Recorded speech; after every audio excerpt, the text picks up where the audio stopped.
Teman-teman, kalian sadar nggak sih satu keputusan dari kementerian ini dapat mempengaruhi kehidupan kita?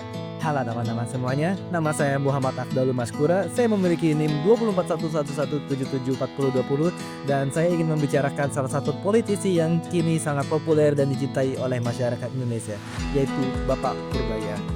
Beliau memiliki nama panjang Bapak Purbaya Yudi Sadewa dan kini beliau menjabat sebagai Menteri Keuangan Indonesia pada periode tahun 2025-2029 yang dipimpin oleh Kabinet Bapak Presiden ke-8 Indonesia Prabowo Subianto. Nah, beliau ini bukan cuma dikenal sebagai pemimpin ekonomi yang berpengalaman, tapi beliau sudah terbukti kompeten dalam berbagai posisi strategisnya. Diketahui, Bapak Purbaya ini sudah memiliki banyak sekali track record yang sangat-sangat gemilang. Misalkan, beliau sudah memiliki gelar insinyur dari Institut Teknologi Bandung atau ITB dan master serta doktor di bidang ekonomi di University Purdue di Amerika Serikat. Dan pada tahun 2025 pada 8 September, beliau sudah resmi dilantik sebagai Menteri Keuangan Republik Indonesia menggantikan Menteri Keuangan sebelumnya yaitu Ibu Sri Mulyani. Dan juga Bapak Purbaya ini bukan cuma sekedar politisi awam. Sebelum menjadi Menteri Keuangan pun, beliau sudah memiliki banyak sekali pengalaman sangat panjang di bidang ekonomi. Misalkan, beliau sudah pernah menjadi Senior Economist dan kemudian Chief Economist di Dana Reksa Research Institute. Beliau juga sudah pernah menjabat sebagai President Director di PT Dana Reksa Securities hingga anggota Board of Directors di PT Dana Reksa. Dan bahkan Bapak Purbaya pun sudah memiliki banyak sekali segudang pengalaman di bidang pemerintahan. Diketahui beliau sudah pernah menjadi staf khusus dan deputi di berbagai kementerian strategis, kayak misalkan di Kemenko Perekonomian, Kemenko Polhukam, dan Kemenko Kemaritiman. Beliau juga sudah pernah menjadi Ketua Dewan Komisioner Lembaga Penjamin Simpanan LPS selama periode 5 tahun dari tahun 2020 sampai 2025, yaitu lembaga yang menjaga stabilitas sistem perbankan nasional.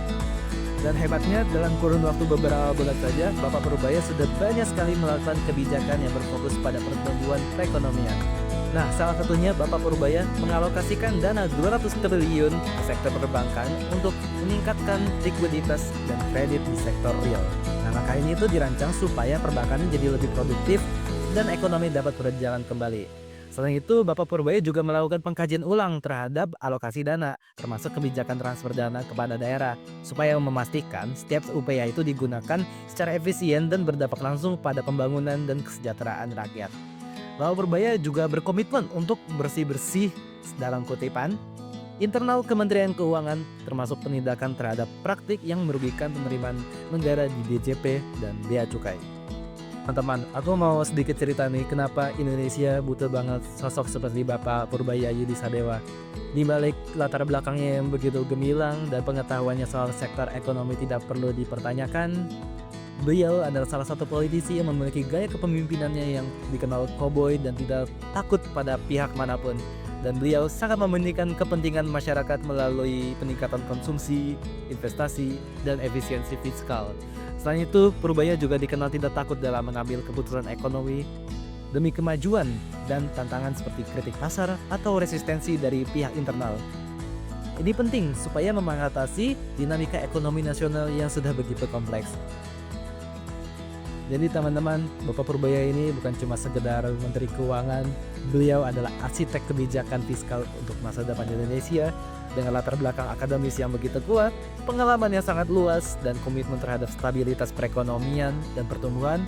Beliau adalah pilihan yang tepat untuk memimpin keuangan negara dalam menghadapi tantangan global dan lokal. Sekian dari saya Muhammad Afdalul Maskura. Izin pamit. Wassalamualaikum warahmatullahi wabarakatuh.